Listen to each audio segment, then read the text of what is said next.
नमस्ते। आप सभी का स्वागत है हमारे नए YouTube चैनल में जिसका नाम है इंटरेस्टिंग एजुकेशन। मैं हूं वंशिका और आज हम पढ़ेंगे रीतिकाल के बारे में। रीतिकाल क्या है, उसका नामकरण और आलोचकों ने उसकी क्या आलोचना करी, इस विषय में आज हम समझेंगे। तो चलिए।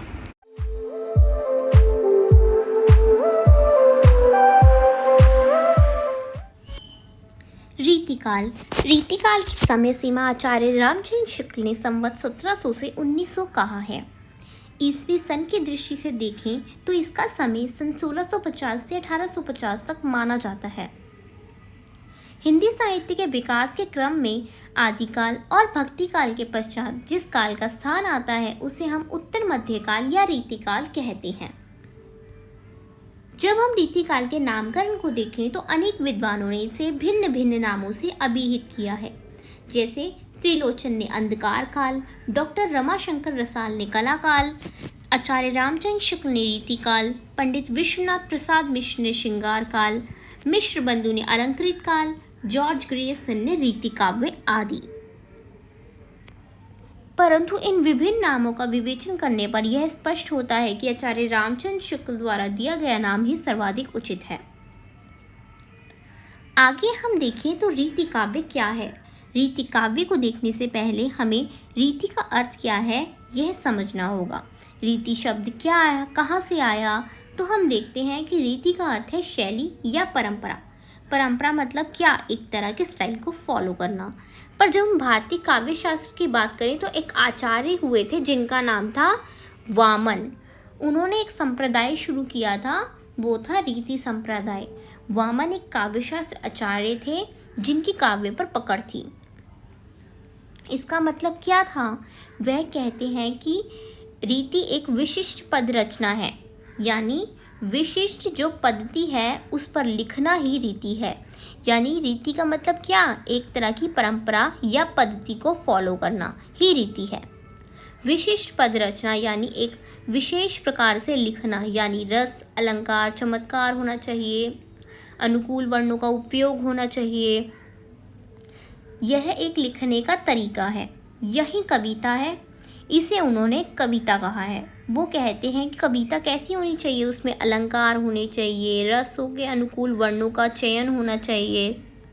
तो यही एक विशिष्ट प्रकार के काव्य रचना पद्धति को उन्होंने रीति कहा है, वामन ने। और उन्होंने जो संप्रदाय शुरू किया था वह वामन संप्रदाय था। संप्रदाय का मतलब क्या, एक समूह जो इसी पर काम करे। तो रीति तो हमने समझ लिया कि क्या है। तो अब रीति काव्य को देखें तो रीति काव्य वह काव्य है जिसमें विशिष्ट काव्य रचना व लक्षण ग्रंथों को ध्यान में रखकर काव्य लिखा जाए। लक्षण ग्रंथ क्या, वह ग्रंथ जिसमें काव्यांग यानी काव्य के जो अंग हैं उनका विवेचन किया गया हो। और रीतिकाल में जो काव्य लिखे गए उनका विषय श्रृंगारिक वर्णन, राजाओं की प्रशंसा आदि था। और इन्हीं विषयों के आधार पर इन कवियों ने 200 वर्षों तक रीतिकालीन कविताओं की रचना करी। आगे हम देखें तो रीतिकाल में कुछ ऐसे भी विद्वान हुए जिन्होंने रीतिकाल की आलोचना यह कहकर की कि स्त्रियों के घोर श्रृंगारिक वर्णन है, प्रशस्ति गान है आदि। परंतु हम देखें तो केवल प्रशस्ति गान नहीं है, क्योंकि उस समय में हम देखें तो बिहारी कवि ने लिखा है कि अली कली में ही बींदियो आगे कौन हवाल।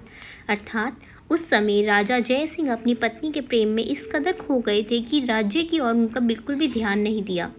तब बिहारी कवि ने इस दोहे के माध्यम से उन्हें चिताया कि राजन, अभी तो आपकी नई नई शादी हुई है, अभी तो उनकी युवावस्था आनी बाकी है।